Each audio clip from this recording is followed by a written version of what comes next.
हाल ही में चीन ने विदेशी देशों से बहुत सी तकनीक चुराई है।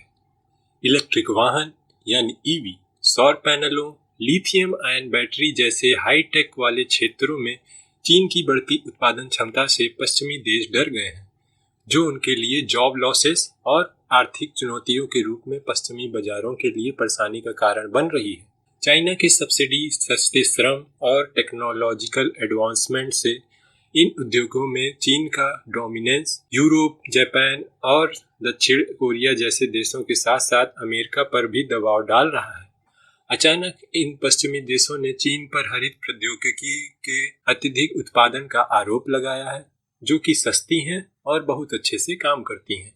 जब भी पश्चिमी देश प्रतिस्पर्धा नहीं कर पाते हैं तो फिर वे दूसरों से मांग करते हैं कि वे ऐसा करना बंद करें या अपने कामों को वो उचित ठहराने के लिए झूठ गढ़ते हैं।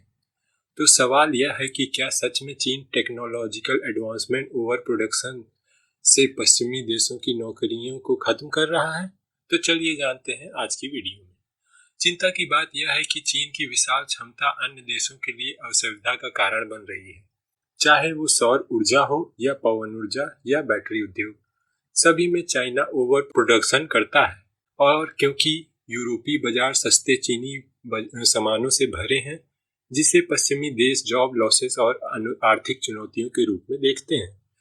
चीन अपने घरेलू बाजार की क्षमता से अधिक सौर पैनल, बैटरी और ईवी का उत्पादन कर रहा है, जिससे बाजार में कीमतें कम हो रही हैं और दूसरे विदेशी फर्मों को जोखिम में डालती हैं।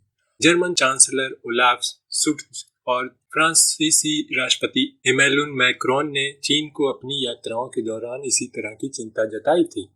2001 में वर्ल्ड ट्रेड ऑर्गेनाइजेशन में प्रवेश के बाद ग्लोबल एक्सपोर्ट में चीन की हिस्सेदारी तेजी से बढ़ी है, जिससे अमेरिका के लिए व्यापार घाटा और 5 मिलियन से अधिक मैन्युफैक्चरिंग जॉब लॉसेस का नुकसान हुआ है।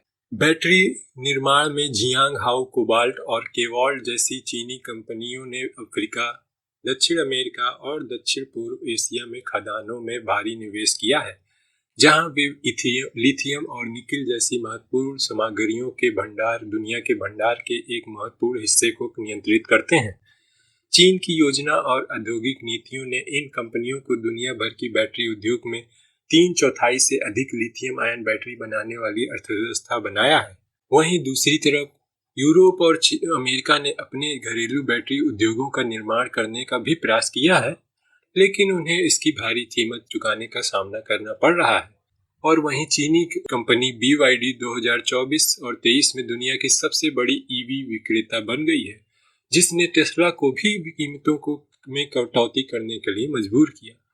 यूरोपियन ऑटोमेकर ऑटो शो में भाग लेने और चीनी ईवी कार्स की एडवांस टेक्नोलॉजी और अफोर्डेबिलिटी को देखकर हैरान रह गए, जिससे पश्चिमी देशों में अविश्वास और सदमा और डर पैदा हो गया।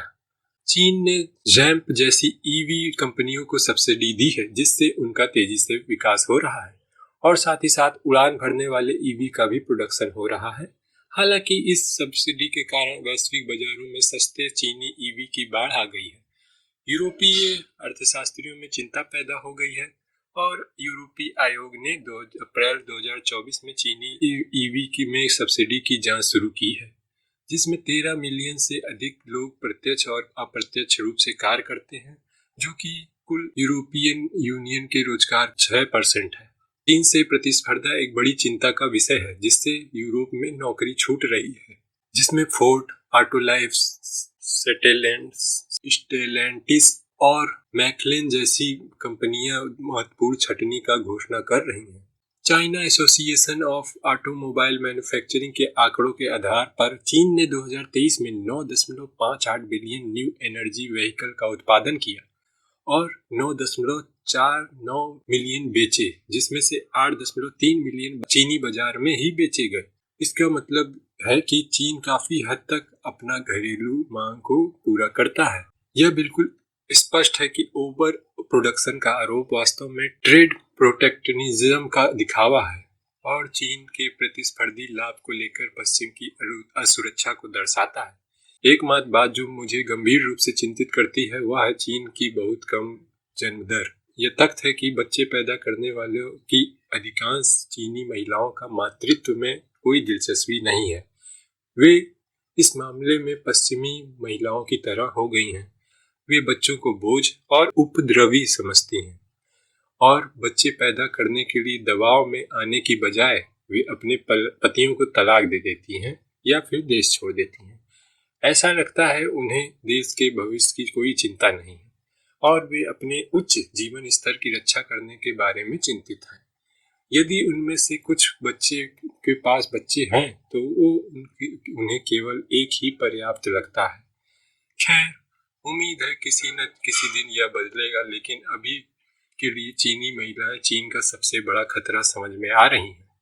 तब तक के लिए अपना ख्याल रखें, चैनल सब्सक्राइब करें, वीडियो शेयर करें। धन्यवाद। जय हिंद।